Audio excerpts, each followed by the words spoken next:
with the International Mission Board. So I grew up in a Southern Baptist church in New Mexico and saw tons of people go before me as journeymen, but didn't know exactly what they were doing. I didn't know that they were journeymen. Um, and so growing up, I was a pastor's kid, and so we did mission trips to Mexico and other places in our town. And my idea of missions was just that it was giving to people, packing rice and beans, doing VBS for people, showing up and giving them something that they needed. So very hospitality focused. Then in high school, I wasn't really following the Lord, but right before college, I went to this thing called Collegiate Week, where Matt Chandler was speaking. And long story short, God changed my life again, and I rededicated my life to Him and realized that I needed to actually follow Him and abide in Him in order to be a true believer. So I got involved in this thing called Christian Challenge. There's one here at ASU, if you've ever heard of it. So I was there at New Mexico State, and that ministry just had a huge heart for missions, and they had a culture of sending people overseas. And so the summer after my sophomore year of college, I went overseas to the former Soviet Republic, or Russia, if you've never heard it called that before. And so I spent 2 summers in Russia while I was in college. And during those summers, I learned that it wasn't just about meeting a physical need, but it was about meeting a spiritual need in people and sharing the gospel with them through my words, not just my actions. And so during those 2 summers, God really transformed my heart and gave me a heart for people, mostly just people in Russia, but people overseas in general, needing to hear the gospel who had never heard before. So fast forward to me getting ready to graduate college, and I had this feeling in my heart that I was supposed to go overseas longer term, but didn't really know how to follow through on that, and honestly didn't really want to. And the Lord had to do a huge transformation in my heart. But right before I graduated college, I applied to be a journeyman with the International Mission Board. Um, the journeyman program is 2 years long, so it's kind of a longer commitment. And I was pretty focused on going to Russia because I had been there before and had a heart for those people. But I met a girl at my university who also was applying for journeyman, who was dead set on going to the big country. And so I was like, that's great for you. I don't want to go there. And she was like, maybe just think about it. And so I thought about it. And as time went on and as I went through the interview process and started getting closer to having to decide where I wanted to go, the Lord made it clear, actually through somebody in Russia, that I was supposed to go to the mainland with this girl. I was talking to who would be my supervisor in Russia, and I remember his words were, sometimes God calls us to a partnership and not a place. And I knew at that moment that I was being called to go as this girl's partner over to the mainland. And so I didn't necessarily want to go there to begin with. But I felt like that's where the Lord wanted me to go. And so then from there, you go to a 9-week training. I think it's down to 5 weeks now. But we went to training, and I learned all about the culture and what my job was going to be. I learned about security measures and just different things that would prepare me to go. In the last week before we went, I sat in this room full of people going to the same country that I was, whose hearts were full and ready to go serve amongst these people. And I sat in front of them and wept because I did not want to go. And I was honest and vulnerable with them, and I will never forget them coming around me and praying over me. And I remember this one lady's words forever, just praying for me to love the people of that country, just with a genuine heart and with the Lord's heart. And I'm happy to say that as I was leaving that country 8 months ago, I didn't want to leave. I found myself weeping again because I didn't want to come back to America. And so just seeing how the Lord came full circle in my journey, and that was amazing. Yeah, so what I did as a journeyman is 2 years fully funded post-college. So if you look at this little thing in your bulletin, it tells you more about what journeyman is. But Journeyman is an amazing program that's funded by Southern Baptist churches. If you've ever heard of the cooperative program, you guys give to tithe, and then part of that tithe goes to the cooperative program, which funds the International Mission Board. And part of that funds people like me who have just graduated college, are maybe not ready to start a career yet, or want to know if they want to go as a full-time missionary overseas. And so that fully funded me and the people that I went with to be able to afford to go over and share the gospel. Um, so I went for 2 years. My focus was college students. I lived in a city of 15 million people. It's the fourth largest city in that country. And I was on a campus of 15,000 people. Um, in my city, less than 1% are Christian, so it's considered unreached and unengaged. While there are believers there's not a ton. So, for example, on my campus, I only knew about 5 believers. So, 5 believers out of 15,000 students. So, that's one believer for every 3,000 students. Um, and so during my time on that campus, I learned the language. So I studied language for about 20 hours a week to keep up my visa and to get around so I could eat and communicate with people. So that was a big portion of my time, but my actual focus of my team was training and equipping local believers. And so I partnered with local churches while I was there, and for the first year, my main focus was those 5 believers on my campus. And so we would meet on Wednesday nights and study the Bible together and disciple them. It was 4 girls and 1 guy. And eventually that group grew, and those people who were being discipled started discipling other people. And then that group grew into being kind of a seeker group. So people who didn't know the Lord but wanted to know more would come. And so it ended up being about 15 to 20 people every week that would come to this. But then outside of that, I worked with maybe 2 or 3 other churches and met with them once a month or sometimes once a week to teach them how to share the gospel in their context and to kind of motivate them to share with their own people. So there's one girl that I want to tell you her story. Her name is Jingjing, and she was a local believer who I met maybe 3 months in. She had actually come to America for a wedding and learned about the Lord, and they shared the gospel at this wedding, and she told me that she just found herself weeping at the end of the wedding, and she didn't know why. And so her cousin took her to talk to the pastor, and the pastor shared the gospel with her, and she accepted. And so she just went back to the mainland, just hungry to know about who Jesus was and how she should follow him. And so she found these people who were like, "We'll teach you the Bible. Meet with us one on one in this McDonald's, and we'll teach you how to do it." And so she had been meeting with them for months and months, and just soaking in everything that they had to say.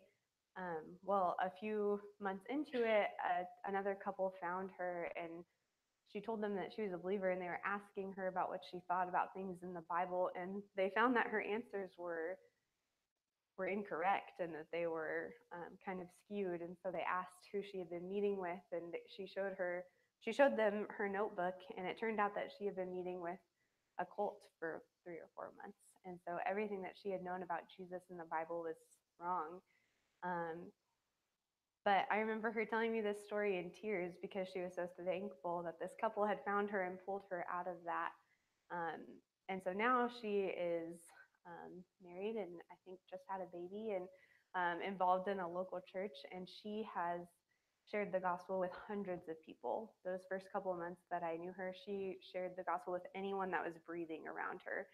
And because of that, her mother came to believe, her grandfather came to believe, many of her college friends came to believe, and it was just so cool to see someone so passionate and on fire for the Lord, sharing with people who are from her own culture instead of someone like me coming from outside sharing with them. So it's people like her that we were trying to build up and encourage to share more so that other people would be built up and encouraged to share more around them. Another thing we focused on was cross-cultural ministry. if you know much about the mainland, you know that there's tons of different cultures within the mainland and tons of different minorities and people. Um, and so my supervisor started a kind of like a training program, and it was 9 months where people would come through, and it was kind of like a seminary. And then through that, he would also send groups from local churches to mostly the western parts of the mainland. And so we would send people to minority groups and they would share the gospel. And another girl that I wanted to tell you about, her name is Joy. Um, Joy's name fits her perfectly. She is such a joy to be around, but she was part of that group that we originally started with discipling. She had come through my university and graduated and felt led to continue to disciple people. But um, because I was able to go over, she was able to learn from me and my partner. Her church was very small, led by a woman who was trying her best to lead, but really wanted a man to take over. But they just didn't have the people there. And this woman was also a college professor, so not a lot of time. So because Taylor and I were free, Taylor is my partner, we're free to disciple this girl. She went on to disciple other girls. And then a few months after we came back to America, she actually started that training program. And so she's about to graduate it in May, um, and wants to go and serve among people in the west of her country. And then from there, wants to go to the Middle East to share more. And so it's because of the time that we had and the resources that the INB has to send us out that this girl could grow more in her faith and have the confidence to go into another culture and share with people. And so the long-term goal for what I did is so that people like me don't have to keep going anymore, so that local people can be trained and equipped themselves to reach their own people. Um, so that was really just a joy, and something that I learned about missions was that it's not about me bringing Jesus in my pocket to another country. It's about Jesus already being present in that country and me just loving on the people that he's called me to so that I can leave for them to share with them, with their own people. Um, so a big part of my time was spent with local believers, which you think missions, and that's not necessarily what you think of. But the other big chunk of my time was spent on my campus reaching people who had never heard before. So I told you there's 15,000 people and only 5 of them that I knew that were believers. So most of my time was spent meeting girls and asking them out to lunch or inviting them over to my house for dinner or to just hang out and watch movies. And so a lot of my extra time was spent sharing the gospel with these girls, and hoping that by me planting the seed, someone would water it and we would see fruit, um, which is difficult in another context, but I'll get to a little bit more of that later. I also wanted to tell you about my team. I think when we think of people being sent from America, there's just kind of a thought of it's only one kind of person that's going. And something that I was really encouraged by was my team was so diverse. I had a couple in their 60s on my team. I had a young family with 4 kids on my team. I had 2 Korean couples on my team. And then we had 4 young people that we all went together, and then 2 other young people that joined us. And we really thought that that was such a cool way for God to show his diversity among the church, within our little team, and then just among the nations, that we could be so different but so unified with the same purpose. Um, yeah, so from there, I just wanted to share some of the stuff that I learned overseas. I think we think of missionaries being super hardcore and going overseas and converting a bunch of people, but it really is just daily life there. And I think the first thing that I learned was that it's not about me. Missions is not about me overcoming fears or glorifying myself, but it's about the Lord. It's about his glory. And one of the verses that I would pray over myself the first year there was Psalm 90:17. And it's the one that ends with establish the work upon my hands. And just remembering that the Lord is the one who brings the work. The Lord is the one who changes hearts and not people like me. He uses me as his vessel. Um, I already kind of mentioned this, but the global church is beautiful and it's unified.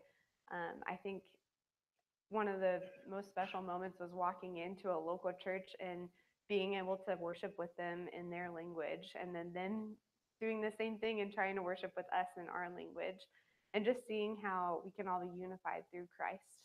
Um, Another thing I tell people is if you want to know what your sin struggles are, move overseas. Like, go be a missionary, because I guarantee within the first month, the Lord will show you so many of the idols in your life. For me, He showed me that comfort was an idol, my family was an idol, my health was an idol, and even expectations as going as a missionary was an idol to me. Um, I think the biggest one, probably overall, is that success in ministry is different than other forms of success. And I think that is universal within ministry, even in America. You can't measure your success by the number of people that come to believe. You can only measure your success by your faithfulness. Um, Kind of like I shared earlier, like I can only plant the seed and other people can water it, but God's the one that brings the growth. Another one that I learned was counting the cost. I don't know if any of you guys keep up with what's going on in the mainland or things overseas, but it is very difficult to be a Christian in other countries. And right now it's really hard in the country that I was in. And that started while I was there. And I think it's been going on really for many centuries there. But um, I'll never remember getting a call from Joy, the previously mentioned girl, saying that our leader, or the leader of her church, had been contacted by the local authorities. They had called her and told her, "We know that you're a Christian. We know that you're sharing the gospel on your campus, and we know that you have foreign friends that are doing the same thing. And you need to adhere to our rules, or we're gonna come talk to you in person," kind of a thing. And so from that moment on, we had to stop meeting as a group. And I remember me and my partner were like so scared, like, what's going to happen to you guys? Like, we're so concerned about you. And she was like, we'll just meet for dinner. It'll be fine. And so I sat across from Joy. Me and my partner kind of panicked, like, we got you in trouble. We don't know what to do. And I just remember the peace on her face, like, don't, and she said, don't you trust God? Just those four words were like so life changing for me. Like, don't you trust God? They're the ones that are at risk here of getting in trouble. All that they can do to me is kick me out of their country. But I think in that moment, I just realized a lot of people in different countries have to count the cost before they start following the Lord. And here we are so blessed to be able to worship freely and to share freely that we kind of forget that sometimes. I know I do. And so some of them have to count the cost of, I might lose my family if I believe this. I might lose my friends. I might lose my job if I work for the government. Um, and so just really counting the cost before them, and realizing that their faith is so genuine because they've counted the cost. And I think that makes their faith even stronger. And so while we don't pray for persecution, I do believe that persecution brings pruning and growth that's necessary. And I think it makes their faith even stronger. And I'm so encouraged by the faith that I experienced over there because of that. So I've been kind of talking your ear off about what I've done, but why does this matter to you? Um, this matters to you because you're a believer, and this is your call for life. Your call for life is to glorify the Lord and to make his name known among the nations, even if that means making his name known among Phoenix or among your church. Um, there's a quote by John Piper that says, missions exist because worship doesn't. So missions exist because there are people around the world that are not worshiping God, who is worthy of all glory and worship and honor. And so it is up to us, not totally up to us, because he's the one who changes hearts, but it's up to us to go and share his glory among the nations. Like, he has chosen you and I, and everyone in this room to be his hands and his feet, and to go and share that with other people. Um, He has one goal, and that's his glory. He doesn't need us to be on his team. His goal is his glory. Habakkuk 2:14 says, "For the glory of the Lord will cover the earth as the waters cover the sea." So his glory will be known among the nations. And how cool is it that he asks us to be a part of that and that we get to be blessed by that? Um, the other thing I wanted to just make you aware of is a lot of times I talk about going international to be the hands and feet of Christ and to share. But some people will say, well, there's people here who don't believe. And I totally back that up and agree with that. There are people here that God has called you to share with. But I do want to make you just aware of the fact that there are people in other countries that are considered unengaged and unreached. And what that means is that they don't have any access to the gospel.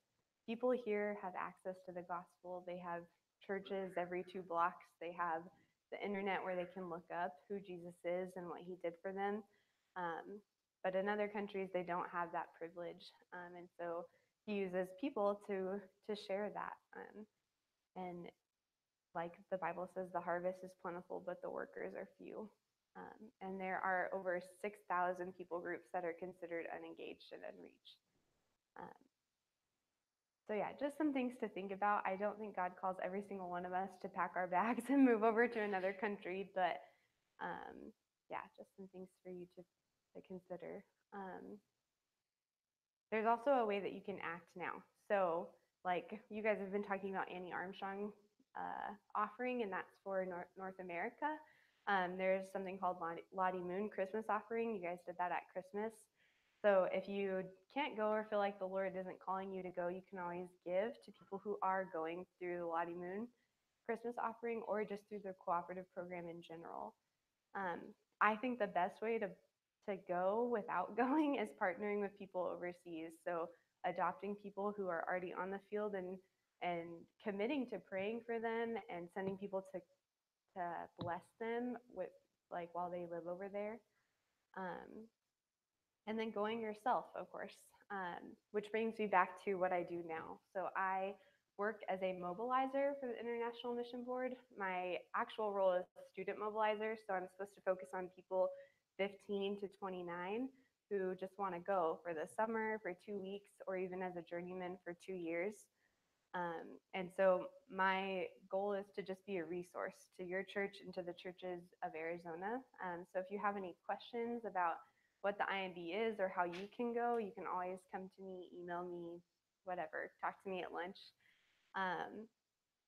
But really, if my focus is 15 to 29, I miss a whole chunk of people who maybe want to partner but aren't that age. And so really my goal and the goal of the International Mission Board is for God's name to be proclaimed among the nations. So if you're not a student, if you don't fall into that category, please still come talk to me, and I'd love to share with you other ways that you can go or partner with them. The last thing that I wanted to do is kind of just to prompt you guys to pray for people who are overseas sharing, living life in another country, to pray for the people who are being persecuted, the local people in the mainland and in other countries who don't have the privilege of being a believer with the comforts that we have, and for God to soften hearts of people who don't yet know him, and that his glory would be known among the nations. I do have a video at the end of this just to show you kind of some of the faces that I got to be with for 2 years. And so you can put faces to people who you don't know. You obviously won't know their names, but if you want to pray for them as the video plays, that would be great. And then at the end, like I said, you can always grab me. There are a few resources in the back from the International Mission Board if you want to grab them on your way out. But before the video plays, I would love to pray for you guys if that's okay. God, I just thank you for who you are. I thank you for this congregation and just their partnership in the gospel. Lord, I just come to you and ask that you would change hearts, Lord, among the nations and just in this room, God, that we would have one purpose, and that's to glorify you, Father. We just thank you for who you are and for who Jesus is and how he saved us, Lord. And we ask that we would continue to follow you and grow closer to you every day. It's in Jesus' name I pray. Amen.